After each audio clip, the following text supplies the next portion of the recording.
हालांकि ये सत्र निर्धारित समय से काफ़ी देर हो रहा है, लेकिन फिर भी हम इस बात को समझ सकते हैं कि आपदा की एक स्थिति थी, इस कारण विलंब हुआ, ये मानता हूँ मैं। और इस विधानसभा के सत्र में प्रमुख रूप से मुद्दा तो हमारे सामने आपदा से हुई क्षति ये रहेगा। जिंदगियां चले गई, 400 से ज़्यादा लोगों के हज़ारों घर चले गए, बेघर हो गए लोग, उनको किस प्रकार से घर मिलेगा। इसके अलावा लोगों की ज़मीन चले गई जिससे रोजी रोटी और परिवार का पालन पोषण होता था उनका, उस पर क्या करेगी सरकार। अभी भी हिमाचल प्रदेश की बहुत सारी सड़कें बंद है। सेब ऐसी स्थिति में मार्केट तक पहुंचाना कठिन हो गया और लोग सेब को नाले में फेंक रहे हैं। उस पर सरकार का क्या कहना है? उल्टा उस पर जुर्माना लगा दिया जिसने सेब फेंके थे। अपने बगीचे के सेब उसने नाले में फेंके और वो वीडियो उनको जो कहीं सोशल मीडिया में आया उनको पसंद नहीं आया। अब जो पसंद की बात इस तरह की सोचते हैं तो मैं समझता हूँ कि ये बहुत दुर्भाग्यपूर्ण स्थिति है कि इतनी छोटी और इतनी नीची हरकत पे सरकार चले गई है। आज तक कभी नहीं हमने देखा। ऐसी घटनाएं एक नहीं अनेकों होती हैं और उस व्यक्ति ने खुद कहा कि विवश होकर के जब सड़क बंद थी तब जाकर के हमको अपना सेब सड़ गया जो फेंकना पड़ा, और उसकी वीडियो अगर बना दी तो क्या क्या गुनाह हुआ। हकीकत तो हकीकत है। सरकार सड़कें नहीं खोल पाई, अभी तक नहीं खोल पाई। लोग खच्चरे पहले ज़माने में रखते तब तो खच्चरे भी नहीं, अब लोग अपनी पीठ पर सेब उठा करके सड़क तक पहुंचाने, जहां तक खुली है सड़क वहां तक पहुंचाने की कोशिश कर रहे हैं। इस प्रकार की परिस्थिति है और गारंटी के बारे में बिल्कुल गारंटीड बात होगी हमारी ओर से। हम पूछेंगे और जवाब दें। सरकार 9 महीने का कार्यकाल पूरा हो गया, ये 9 महीने का क्या 10वां महीना पूरा होने जा रहा है और 10 महीने में 10 वर्ष पीछे चला गया हिमाचल। और ऐसे इसके अतिरिक्त और चीज़ों को लेकर के जो मुद्दे हैं, कानून व्यवस्था है, उस पर चर्चा होगी। और कानून व्यवस्था के अतिरिक्त कानून व्यवस्था की घटना ताज़ा आपने अभी हाल ही में देखी है और पिछले कल वो पूरे मीडिया में काफ़ी वायरल हुई है वो वीडियो। एक महिला मुख्यमंत्री के गृह जिले में जिसके मुंह पे कालिक पोत दी गई और उसके बाद बाल काट दिए गए और उसके बाद घुमाया गया। ये परिस्थिति कानून व्यवस्था की है हिमाचल प्रदेश में। गोलीबारी दिन दिहाड़े हो रही है और हत्या की घटनाएं इतनी ज़्यादा हो गई जिसकी हम कल्पना नहीं कर सकते हैं। और गुंडा राज के साथ साथ में जो माफिया राज जिसको मैं कह सकता हूँ वो खुलेआम घूम रहा है, पनाह मिल रही है उसको। ऐसी एक नहीं बहुत सारी चीज़ें हैं। अब जहाँ तक इस सत्र की बात है, मुद्दे हमारे पास इतने ज़्यादा हैं। जो संस्थान खोले थे, चलाए थे, उन संस्थानों को बंद करने का क्रम अभी 10 महीने सरकार के बीच जाने के बावजूद भी चला हुआ है। इन तमाम मुद्दों को लेकर के बात करनी है। बिजली का किराया कम करने के लिए बोला था, कहा था कि 300 यूनिट फ्री देंगे, लेकिन बिजली का किराया बढ़ा दिया। बिजली के टैरिफ जो इंडस्ट्रियल सेक्टर के लिए बढ़ाने के बाद ये स्थिति बन गई उसमें कि वे इंडस्ट्री छोड़ करके जाना चाह रही है हिमाचल प्रदेश से।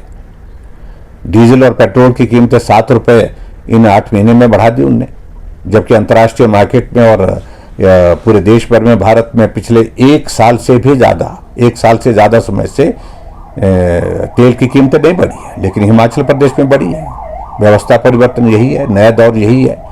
तो ऐसे में बहुत सारे मुद्दे हैं। बेरोजगारों को रोजगार देने की बात कही थी, कहा था कि हर साल 1 लाख लोगों को रोजगार देंगे, 5 साल में 5 लाख लोगों को रोजगार देंगे।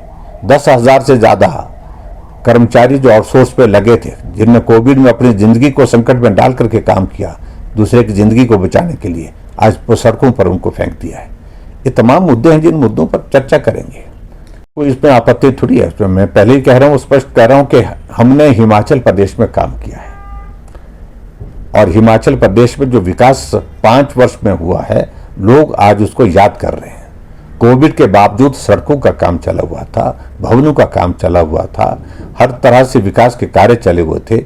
लेकिन आज जो है हिमाचल प्रदेश ऐसी परिस्थिति में है कि विकास की दृष्टि से इस नए दौर में 10 वर्ष पीछे हो गया एक तो आपदा, और उसके बाद आपदा के बाद ये परिस्थिति बन गई कि काम सारे बंद पड़े हैं और किसी काम को करने की इजाज़त नहीं है।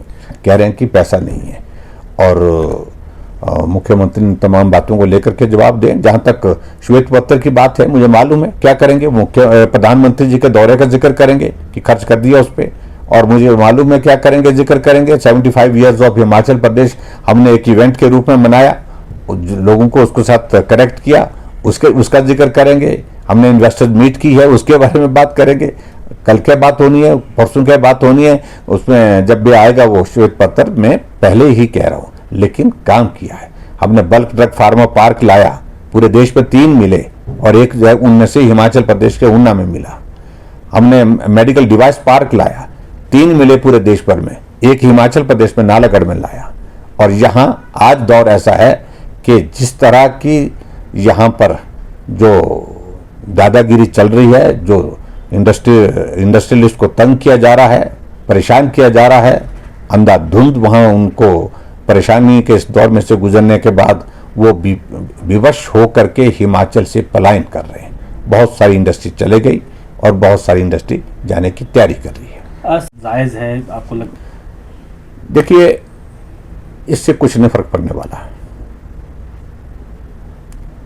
क्या वर्तमान सरकार कर्ज के बिना सरकार चला सकती है? क्या इन्हें इन 9 महीने के कार्यकाल में कोई कर्ज नहीं लिया? 9 महीने के कार्यकाल में 8,000 करोड़ से ज्यादा का लोन अभी तक ले चुके हैं, जबकि हम शुरू के 2 साल में 5,000 के लगभग लोन लिए थे, कम लोन लिया था, हमसे दुगने पर चले गए। अभी आगे का दौर क्या आता है वो मालूम पड़ेगा। तो इसलिए जो वो कर रहे हैं वो अनावश्यक रूप से ध्यान बांटने की कोशिश कर रहे हैं। अभी आज आपदा के इस दौर में जिस प्रकार की लूटमार मची है, अपने लोगों को लाभ पहुंचाने की कोशिशें हो रही है। जेसीबी कांग्रेस के नेताओं की लगेगी, ठेका कांग्रेस के नेताओं को ही दिया जाएगा, और जो काम करने वाले सक्षम लोग हैं, टेंडर की प्रोसेस सारी रुकी पड़ी है। तो ऐसे इस तरह से जो काम करने की कोशिशें हो रही हैं, पूरा हिमाचल उस काम के अंदाजे को देख रहा है, और इसलिए अब की बार विधानसभा के सत्र में वक्त मिला तो इन तमाम मुद्दों पर चर्चा होगी। सर, सरकार देखो, मैं कह रहा हूं कि 9 के अब 10 महीने का कार्यकाल पूरा होने वाला है। 10 महीने में 10 वर्ष पीछे चला गया हिमाचल। आपदा भी कारण है, लेकिन जिस प्रकार के इनके काम करने का तौर तरीका है उसकी वजह से